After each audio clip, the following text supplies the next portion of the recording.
Buddy. All right, let's just get straight into it, whether there's somebody here or not.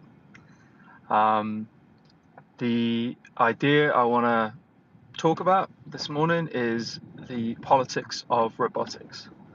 So, the thing I've been thinking about is how the field of robotics and the nature of politics are about to go on a collision course.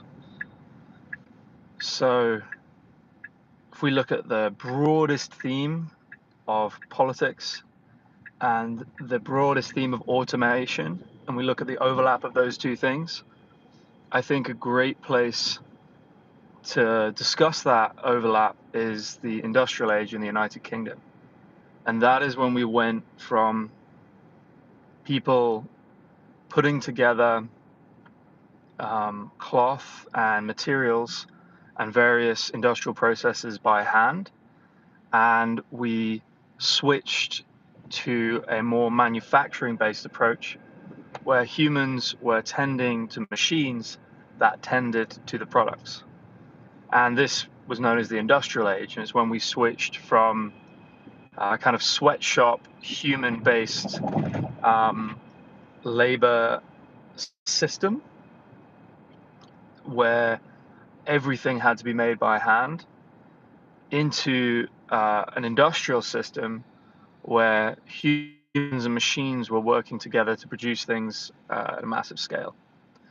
And this had enormous political ramifications. If you think about the kind of man-machine um, and political overlap, these things working together created huge amounts of wealth and huge amounts of change for the political and the working class folks. And I think that we're already seeing what this is like in artificial intelligence with the software engineering field. So before, if you're not familiar with programming, a lot of it involved writing out everything by hand. In the same way you used to write a kind of contract out by hand, you had to write all of the code by hand, and you might have some kind of variable or word-based completion that would help you kind of complete the sentence. But ultimately, you were structuring the code entirely yourself. And in the last 3 years, that has been completely flipped on its head, where software engineering today is more about guiding an AI to write the code for you. And so it is like a man-machine back and forth, where the end product, in the same way that we no longer weave our clothing, we instruct a machine to do the weaving. That's what's happened with coding. We no longer weave our code and our programming together. We instruct the machine to weave the code for us. And so if you think about the industrial age, the artificial intelligence age, some of these parallels, and then where we're heading with the robotics age, things are about to shift a lot. Right now, I feel comfortable recording this video and keeping half my attention on the road because the car is driving for me. I've not touched the wheel for the entirety of this stream, and the car only asks me to keep my attention and my gaze vaguely in the front. But in the 3 or 4 months I've had the new Tesla self-driving system, I've honestly only been worried about it once, and it turned out that time it spotted somebody running behind a truck, and it slammed the brakes on just in case that person carried on running. So it saw something I didn't. In almost every other instance, I've been incredibly comfortable with how it's performed.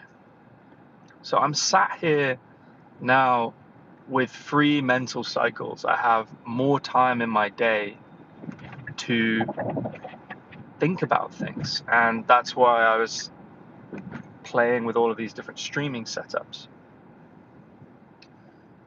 And at its most optimistic, I think robotics should give people more time in their day. if you think about Netflix and one of their legendary earnings calls, they said, we compete with sleep. Like, our major competition is people going to bed. And so we want to keep people awake for 1, 2, 3 more hours than they would otherwise.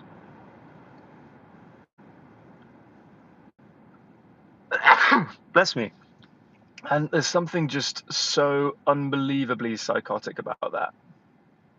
The idea that you can build a service that is trying to help people sleep less, I think is honestly one of the worst things I've ever heard a startup in Silicon Valley try and do. And if you look at kind of the effect of all the algorithms, we all sense what Facebook and Instagram and YouTube and to be fair, X have done to our time in the day.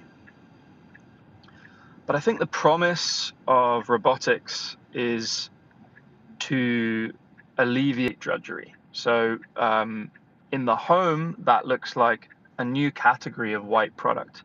It's something that operates the dishwasher, operates the dryer, operates the washing machine, and does the stacking and the folding and the clearing. I think in businesses, it's taking all those tasks where, quite frankly, you're exposing humans to repetitive strain injury. So you can think of packing, folding, sorting, moving. Many of these things require dynamic awareness of the environment, motor functions, and repetitive drudgery. And usually these tasks are not expensive enough in terms of labor to require specific machinery, or they're so flexible that you need a human brain on top of a human body to actually get them done. So, for example, packing and sorting, still there are robots that do certain aspects of it, but a lot of it is done by humans because their dexterity, their ability to process information, their ability to arrange things in a box, all of that is still better done by a human than a robot. And so you have this sense of generalized robotics is just turning the corner and starting to work. And this has really big political implications because an awful lot of the economy is drudgery. We require a lot of people to do extremely boring tasks all day in order to keep the world running. If Hilton could not recruit people to be in their laundry rooms to fold and starch and pack all of the laundry, then there would be no hotel, there would be no crisp bedsheet that you could enjoy. If Amazon was unable to recruit tens of thousands of people to sort and pack and put your items into a box and place all of the material around those items that you've purchased in a single place, and then close the box, cover it in tape, you wouldn't be getting the delivery that you get from Amazon. And so if you think about a lot of services in the economy, there's tons of automation, right, in the production and the parts of the system where you do repetitive things. But there's also tons of human grunt work, like absolutely backbreaking, repetitive, dull work. And we're about to go through a big shift where robotics can provide solutions for this. And I just think it's going to have enormous political ramifications because many of these jobs are coveted by people who wish to make some kind of an income. But and it's been said many times, we've transitioned farming from drudgery to automation, and there are many, many other fields where that has been true, and it's about to be more true. But we're going to have two sides of this debate. So if you think about Andrew Yang, he was a big political figure in US politics about 4 or 5 years ago, and he was making the argument that we need universal basic income, or UBI for short, because automation was going to take all the jobs. The other side of that debate is humans have always been automating things and disrupting fields, and then it frees up more human capacity to go explore more fields. So yes, robotics might take away a bunch of driving jobs, but it also creates a bunch of robot maintenance jobs. And those things are not necessarily interchangeable, but either way, the political leaders of the day are going to be able to play both sides of this debate. But the thing that I think will drive this home to most people is just seeing them out in the wild. So, for example, Weave Robotics, which does a clothes folding robot, they have a robot that takes washed clothing, folds it perfectly, and stacks it in a pile. And they have a few of these deployed in laundrettes around San Francisco. Some of them are in Noe Valley. And it has become a kind of thing that people want to film. It has become a almost like a viral physical moment for people, because they are walking past the laundrette, and instead of just seeing humans operating all of the machines and doing all of the labor, they're seeing humans and robots working together, where the humans are still doing the washing and the drying, placing it on the table, and then the robots doing the folding.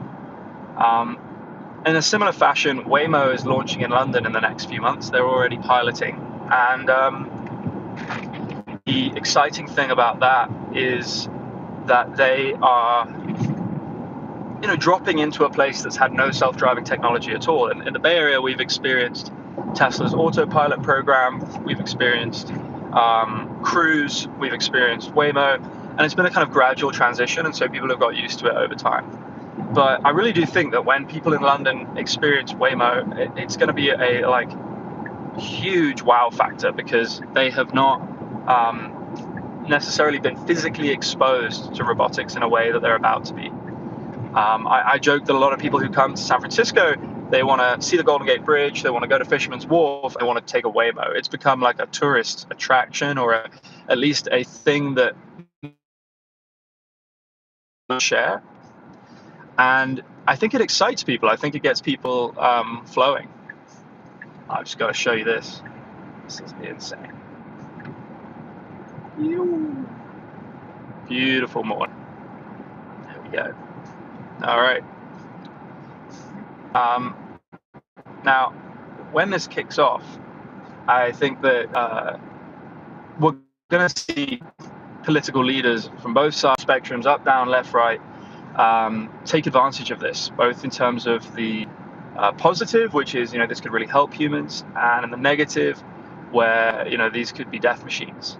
And I think that I'm kind of mentally preparing myself for this field being extremely politically judged. For example, if somebody gets rid of 30 workers and hires 10 robots, they're not paying any payroll taxes on that. And you'll see Bernie Sanders has already said we need some form of robotics tax or AI tax. So that's the kind of redistributive approach. The other end of the approach is the kind of hyper-capitalist, which is, this is going to free up loads of people for entrepreneurship. This is going to allow loads more people to start businesses. If you can hire labor for hundreds of dollars an hour, hundreds of dollars a month, that's very affordable, because all these robots will get financed, then we're really talking about a massive phase shift in how our system works. But those are just some thoughts. I'm still trying to piece together how the political system will absorb the robotic system. And one of my beliefs is that politicians kind of tidy up after technologists, where they are living in the world created by technologists. Every political battle is now fought online. Every kind of ideological war is an algorithmic one.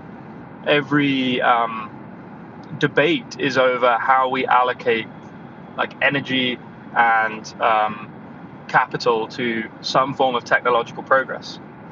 If we were to wind back the clock a century, in the 1920s, if you showed people, planes, phones, and spacefaring rockets, I think they would say, well, what a glistening society you have on the hill. But everybody's cognitive experience of reality is less positive, despite all the progress in technology. And so, in many ways, like technology is upstream or from politics, and the wave that I'm seeing building of robotics on the horizon is about to crash headlong into the political system. And we're seeing this process roll out. I mean, Waymo just raised several dollars, $130-ish billion valuation, to completely go turbo scaling of the service. And this is the capital and partnerships that will allow them to roll out Waymo in a lot of countries. And I think it's very exciting.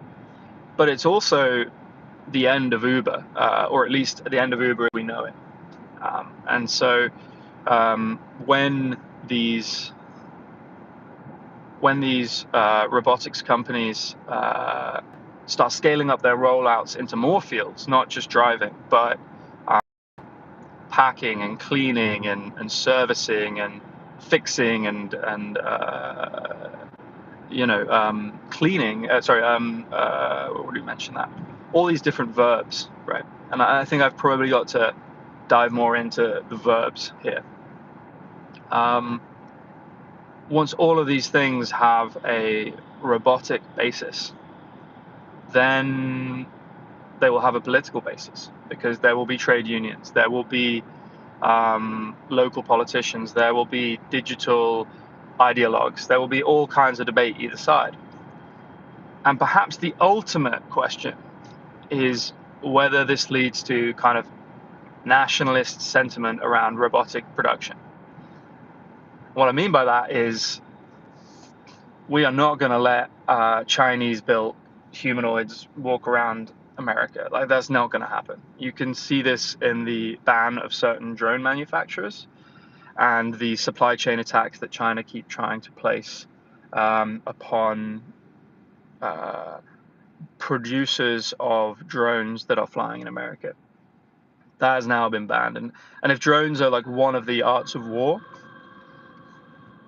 humanoid robots will be a whole different level, because I've seen these things do, crazy karate kicks, and I've seen people mount guns on them, and I've seen what drones have done in Ukraine. And quite frankly, it just means that there is going to be regulatory capture around the safety, production, and certification of robots, because I would not trust there to be 100 million Chinese-made robots walking. And I think many other political leaders in America will feel the same way. And so the national control of robotic systems, I think, is going to be a incredibly hot topic among political leaders. All right. Well, that's my just brain dump on a bunch of thoughts on the politics of robotics, and excited to see what happens when I download this video, whack it through a transcript, and tear apart all the ideas.